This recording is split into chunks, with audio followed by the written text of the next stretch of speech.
Hai guys, jadi hari ini aku sama teman-teman kelompok Deng Social Impactor kelompok 1 mau ke Panti Sosial Bina Grahita di Cibinong.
Halo semuanya, kenalin aku Vita dan di sini ada Kak Vira. Kita juga hybrid bareng Kak Jonathan dan Diva dari kelompok satu Dewong. Hari ini udah bersama, mungkin bisa kenalan dari kakak-kakaknya. Boleh, silakan. Halo semuanya, saya Nila. Kebetulan saya pegawai Kementerian Sosial, jabatan di sini sebagai pekerja sosial atau lebih kalau biasanya sih tugasnya mendampingi anak-anak gitu yang disabilitas atau PPKS yang lain. Di sebelah saya ada, silakan. Hai, perkenalkan nama saya Sisil. Sama kayak Nila, kita pegawai Kementerian Sosial. Di sini tepatnya Sentra Terpadu Intan Sueno. Kalau di saat ini tempat kita duduk ini. Nah, saya sebagai penyuluh sosial di sini. Oke, baik. Nah, jadi seperti yang tadi udah disampaikan ya sama Mbak Nila juga dan Mbak Sisil ya, hari ini kita udah di Sentra Terpadu Intan Sueno di area Bogor, dan hari ini kita mau banyak ngobrol nih ya Kak soal disabilitas intelektual. Mungkin Kak Vira bisa jelasin agenda obrolan kita hari ini. Oke. Ngapain aja? Jadi sebenarnya kita sekarang mau mengulik sih dari awal keseharian teman-teman disabilitas intelektual di Panti Intan Sueno ini kayak gimana aja sih Kak, gitu kan. Terus selanjutnya sampai kesulitan mereka dalam mengekspresikan diri atau apapun itu, pokoknya sebenarnya lebih secara garis besar adalah keseharian gitu ya. Mungkin langsung ke pertanyaan pertama kali ya. Ya, silakan. Tentang gimana sih keseharian teman-teman, kegiatan teman-teman disabilitas intelektual di Panti Sosial Bina Grahita Intan Sueno ini. Nah, Nila dan Kak Sisil mungkin boleh bergantian menjawab. Oke, izin satu, kita lebih tepatnya namanya Sentra Terpadu Intan Sentra Sueno Terpadu. gitu ya. Jadi di sini kita tidak hanya melayani Grahita ya, ada dari 7 klaster PPKS itu, dan tapi salah satunya memang ada disabilitas intelektual. Kalau keseharian mereka di sini karena kita fokusnya anak-anak bahasanya Kak, belajar gitu ya. Jadi kita sudah ada jadwal yang tertata. Jadi pagi bangun, kemudian aktivitas individu mandi, makan. Setelah makan biasanya kita ada apel pagi, morning briefing lah bahasanya ya. Jadi kayak apa yang akan kita lakukan dalam sehari ini aja, sehari ini apa, terus tujuannya apa. Kemudian baru mereka fokus ke kegiatan vokasional. Bisa dilihat nanti di belakang ada beberapa kegiatan seperti contoh salah satunya menjahit, belajar menjahit, telur asin, terus bikin kaset, dan ada beberapa yang lain ya, Bu Sipil ya.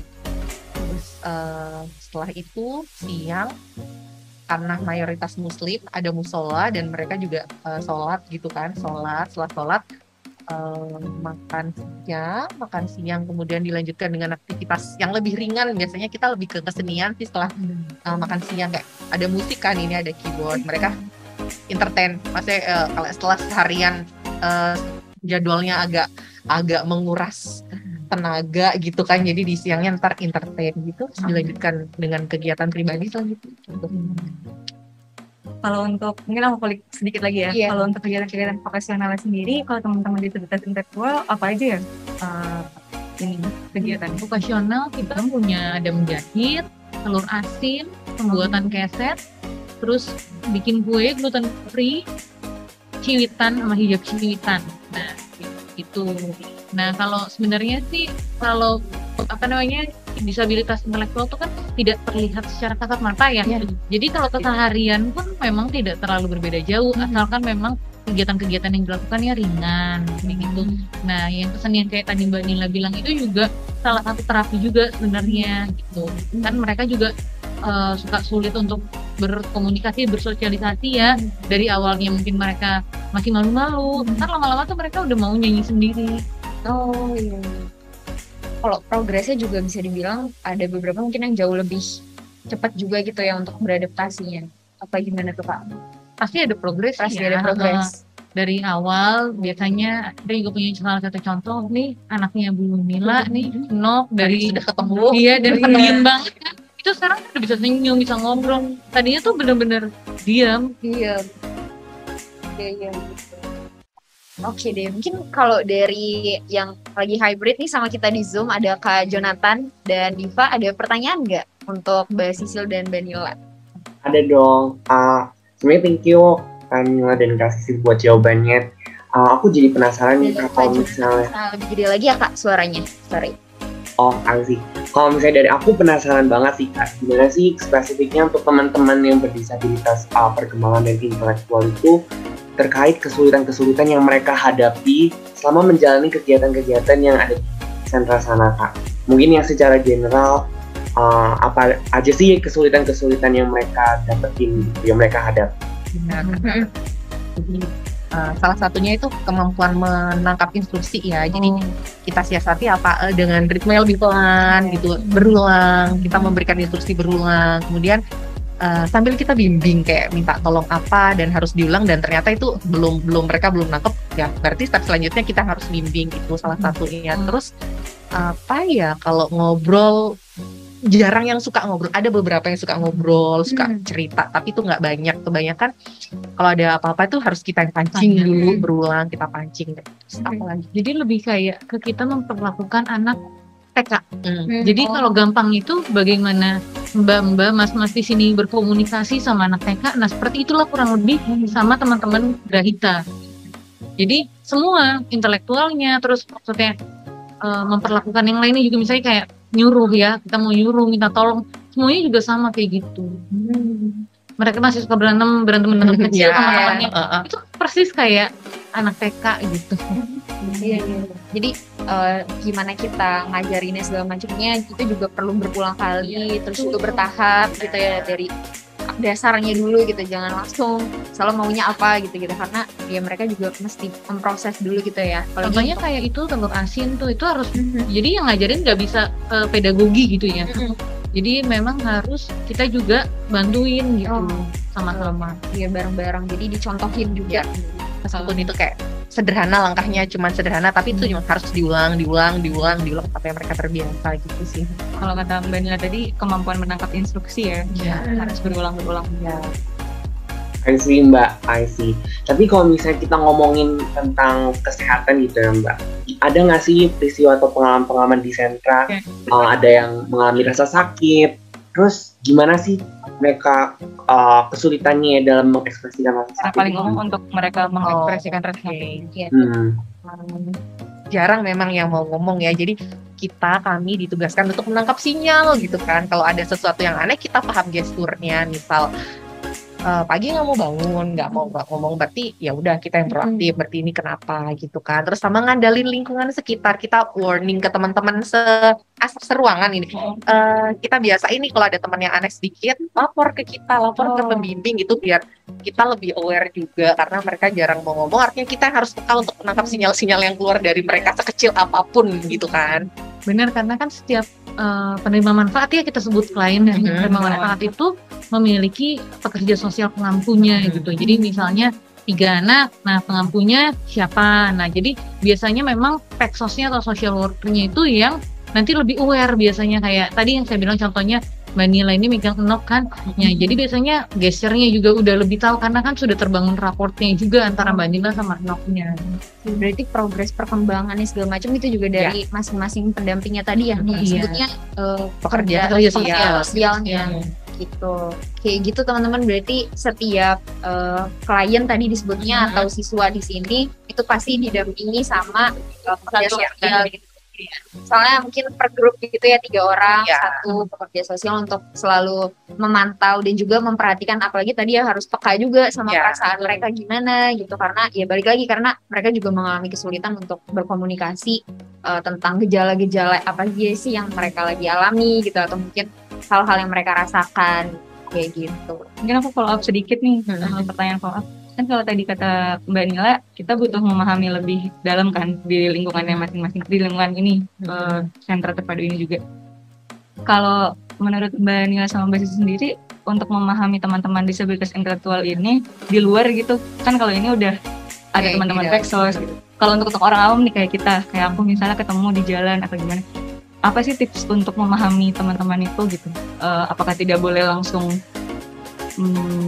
memberikan kesan yang buruk apa gimana gitu?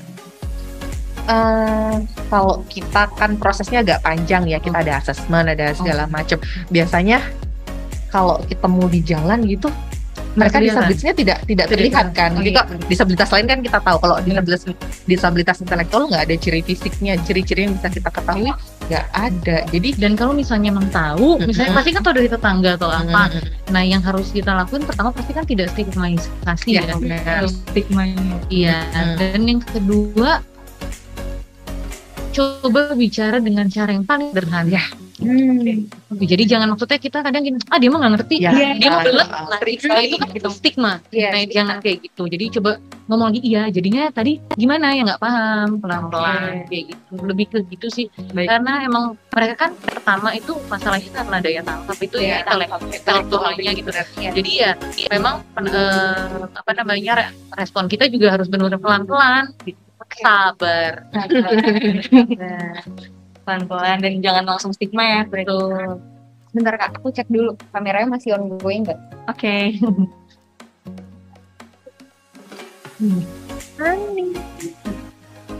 Ini teman ini juga. kalau ini ODGJ. Mentalnya. Iya, ODGJ.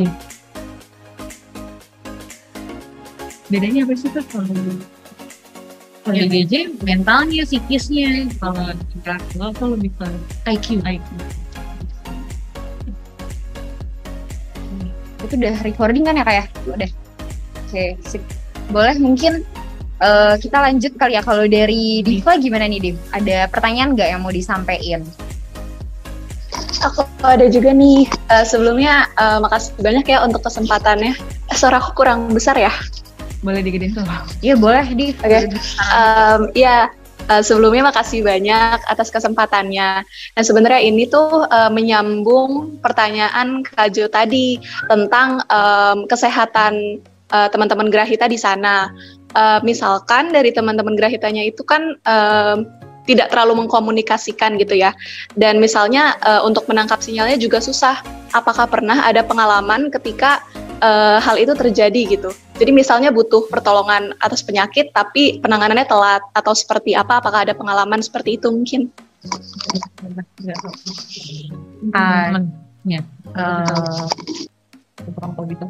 Waktu itu pernah salah satu kan sakit ya, misalnya contoh sakit ya, sakit. Nah terus kita kan nggak tahu, tadinya nggak aware kan, maksudnya karena banyak dan juga nggak terlalu kelihatan. Akhirnya ya taunya dari teman-teman seasramanya gitu yang ngasih tahu. Terus sih lebih ngasih tahu ke, kan ada selain memang ada pekerja sosial sebagai pendamping, ada juga pembina asrama kan. Nah paling terdekat mereka bisa sampaikan ke pembina asrama dulu, baru nyampein ke Pexosnya gitu. Baru nyampein on call lah gitu, misalnya ketahuannya malam ya besoknya baru misalnya kita lanjut. Oke gitu Div. Kalau untuk boleh dilanjut. Mungkin saat itu kasusnya penyakitnya apa dan apakah itu kan kasusnya telat penanganan, tapi pernah nggak sampai salah penanganan karena kita nggak tahu sebenarnya rasa sakit apa sih yang dialami oleh teman-teman Grahita sendiri gitu. Soalnya temen asrama udah ngasih tahu dia sakit Kak. Terus dia nyampein nggak sebenarnya dia sakit apa enggak? Kalau itu udah masuk ke ranah medis ya, kita ada perawat. Nanti itu udah masuk ke kewenangan perawat ya. Kita cuman nyampein paling informasi yang kita dapat, kayak misal nih anak selama seharian ini yang dikeluhkan ini, makannya ini ya. Paling informasi umum yang seperti itu. Selanjutnya yang diagnosa kan perawat ya, karena itu bukan kewenangan kita. Dan perawat juga paham sepertinya karena sudah lama di sini, sudah mengenal keseharian disabilitas intelektual. Sepertinya belum ada kasus-kasus yang seperti itu. Karena rata-rata sakitnya lebih ke medis sih. Kalau sakit yang ke psikis enggak sih ya. Paling kalau misalnya sempat ada yang trauma ya di sini ada psikolog juga. Atau misalnya kita kalau misalnya traumanya tidak terlalu dalam, masih di tahap awal, itu kan kerja sosial bisa melakukan beberapa terapi dengan misalnya assessment, reassessment kayak gitu. Itu biasanya juga dari peksosnya sih gitu. Gitu. Kalau misalnya yang sakit yang non medis ya. Medis. Ya. Kalau yang tadi gimana tuh Kak? Oh iya, tadi udah ketemu yang udah ketemu ngobrol sebentar. Jadi tadi case-nya kan udah aku ceritain gambarannya. Jadi pada saat dia datang itu trust ke lingkungannya itu nggak ada sama sekali gitu. Pas datang bahkan pegangan tangan dengan orang pun nggak mau gitu kan. Terus makin kesini ya karena lingkungannya yang bangun ya, ada teman yang bisa dipercaya, terus kita dampingi setiap saat, dan akhirnya kondisinya sudah seperti sekarang ini. Terus kita juga punya psikolog, terus kalau memang diperlukan psikiater kita juga bisa merujuk gitu kan. Jadi semuanya mudah-mudahan sudah terfasilitasi lengkap di Kementerian Sosial di Intan ini gitu sih. Iya. Berarti kalau untuk sebenarnya kalau untuk orang awam di luar dari di sini Intan Suweno ini berarti ya bisa juga untuk merujuk ke psikiater atau mungkin ke tenaga ahli lainnya. Mungkin ada rekomendasi Pak gimana kalau misal punya keluarga yang atau teman yang memang penyandang disabilitas intelektual gitu, misalnya ada keluhan-keluhan tadi gitu. Kalau di luar gimana tuh? Kalau untuk keluarga-keluarga di luar sana yang mempunyai anak-anak dengan mental apa tadi, intellectual disability ya. Kalau menurut saya sih lebih penting kayak aware-nya keluarga. Jadi mereka akan lebih merasa mereka tuh kan kebanyakan akan lebih nurut dengan orang yang sayang, dengan lingkungan sekitar. Jadi karena keluarga, orang-orang yang mereka percaya ya diberikan perhatian lebih gitu. Yeah. Terapinya seperti itu sih menurut saya, diberi perhatian. Kalau memang sekolah bisa difasilitasi, memang sekolah yang SLB sekolahkan gitu. Dan pastikan memang dia disabilitas intelektual ya jangan self diagnose gitu. Benar. Jadi pertama ke psikolog dulu untuk memastikan bahwa memang itu, dan ketika itu baru tahu treatmentnya apa. Kita pasti psikolog juga yang kasih tahu. Nah, untuk itu kalau saran kami untuk keluarga ya terima, karena nomor satu yang mereka butuhkan ada penerimaan. Acceptance. Betul. Oke, gitu Div. Nah, udah ada lagi kah yang mau ditanyain kalau dari Diva atau Kak Jomex? Udah menjawab banget. Berarti salah satu yang utama juga untuk terkait kesehatan dari teman-teman tunagrahita itu juga kitanya yang harus aware ya sama mereka, harus kitanya yang reach out juga. Iya, gampang. Kasih banyak Kak. Bagaimana memperlakukan mereka adalah bagaimana kita memperlakukan anak TK. Anak TK kadang kan kalau sakit nggak akan ngomong, sakit di mana juga nggak tahu, cuma tahu rungsing dan ngerengek. Nah, jadi teman-teman Grahita pun keseringan, kebanyakan kayak gitu. Jadi memang yang lebih proaktif adalah lingkungan.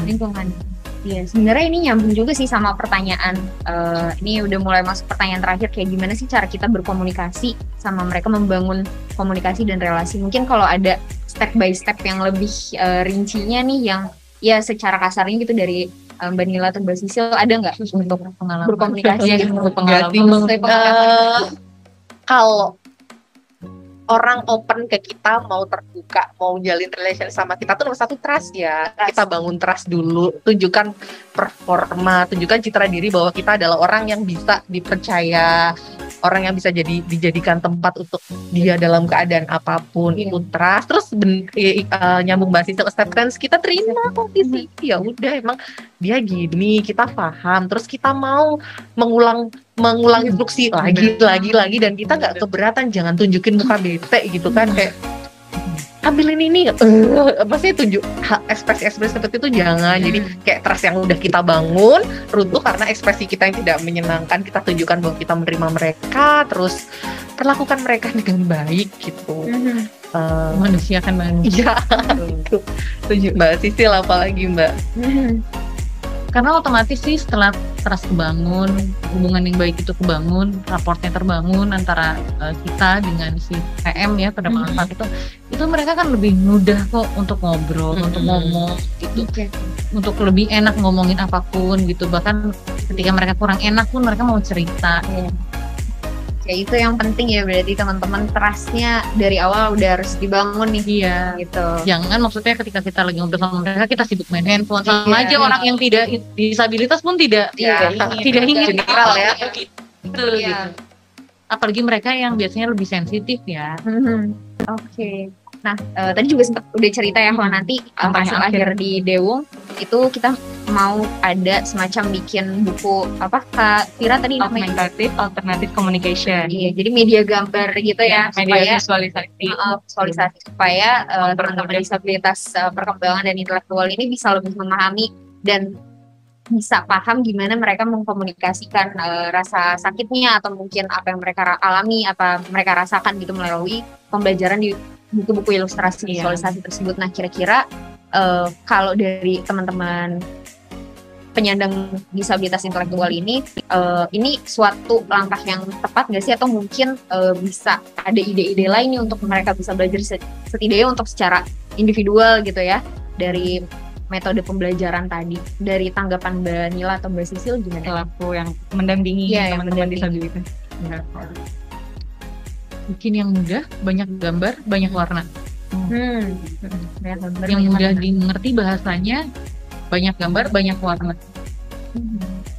Itu akan lebih mudah karena tadi mungkin juga kebanyakan dari teman-teman itu kayak anak TK ya tadi kan Mbak Sisil bilang. Ya kita kan punya pojok baca ya, itu mereka tuh kelihatan lebih seneng tertarik bacanya itu seperti komik, kayak gitu bener-bener kayak anak-anak gitu. Kalau misalnya kayak senang visual berarti. Iya, kalau yang tulisan banyak itu mereka males gitu. Tapi kalau yang banyak gambar disampaikan seperti itu mereka pasti lebih suka. Tapi kemampuan membaca, menghitung tadi mungkin Mbak Nila juga bisa cerita. Itu sekira-kiranya kayak gimana? Ada beberapa yang bisa membaca, tapi ya membaca dengan pelan, terus tidak bisa banyak. Ya kalau komik atau bacaan-bacaan sederhana gitu kan ceritanya gampang dipahami, terus tulisannya tidak banyak. Gambar ya difasilitasi dengan gambar, jadi itu lebih memudahkan. Jadi memang harus seperti itu, harus banyak gambar, banyak warna. Itu yang bikin anak-anak tertarik sih itu. Tapi kalau untuk kemauannya sendiri itu udah ada ya, dan itu perlu dibangun juga sebetulnya dari teman-teman. Jadi perlu dibangun ya. Macam-macam ya karakternya. Ada yang suka baca, suka main, suka ya kayak kita normal, kayak kita yang lain lah. Jadi dan mereka sekarang suka megang handphone ya. Jadi kalau misalnya dibikinnya digital, ya itu bagus. Digital lebih baik ya. Oke. Itu teman-teman kita yang di sentra kreasi atensi itu mereka pegang handphone semua gitu, main YouTube gitu. Oke. Jadi kalau misalnya dibikin apa tuh yang kayak slow motion, apa sih istilahnya tuh yang motion slow itu kayak gitu, mungkin mereka kan lebih suka juga. Up to date ya kalau sekarang. Oke deh. Dan handphone kan difasilitasi dengan voice note untuk mereka yang susah ngetik kan bisa pakai. Benar-benar. Oke deh, sebenarnya kalau dari kami, Kak Vira, Kak Jomex, dan Diva di sini pertanyaan-pertanyaan yang mau diajukan itu aja sih. Mungkin Kak Jomex, Kak Diva udah aman semua kah? Atau ada follow up question mungkin? Mungkin aku penutup kali ya? Ya, boleh. Silahkan Kak Vira. Kalau aku penutup mungkin suka duka Mbak Nila dan Mbak Sisil sendiri sih. Selama menjadi pekerja sosial, apa aja sih pelajaran yang dapat dari teman-teman disabilitas intelektual? Dan pesan-pesan buat teman-teman awam di luar sana untuk memahami teman-teman disabilitas intelektual itu sendiri kayak gimana? Kalau saya juga baru di sini, Mbak Sisil juga baru ketemu sama anak-anak disabilitas intelektual. Tapi dari sini itu kayak lebih ngajarin kita untuk bersyukur gitu kan. Kita dikasih segitu banyaknya berkah gitu kan. Jadi apalagi yuk kita bersyukur. Terus perlakukan mereka dengan baik gitu kan, seperti kita pengen diperlakukan orang lain gitu aja. Dan sama Saya belajar bersyukur di sini dan semakin bersyukur.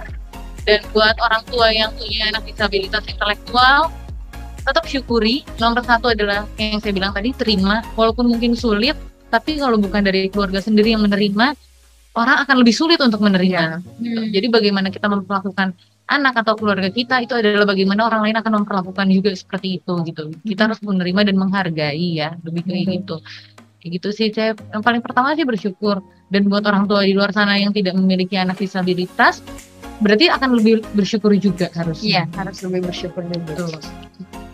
Ditutup dengan tadi ya, pelajaran banyak juga yang dapat oleh Mbak Sisil dan Mbak Nila. Mungkin boleh dari ya, kita. Oke sih, kalau gitu sebenarnya kita tadi udah masukin pertanyaan terakhir, kita udah juga belajar banyak hal tentang gimana untuk bisa berkomunikasi nih sama teman-teman penyandang disabilitas intelektual.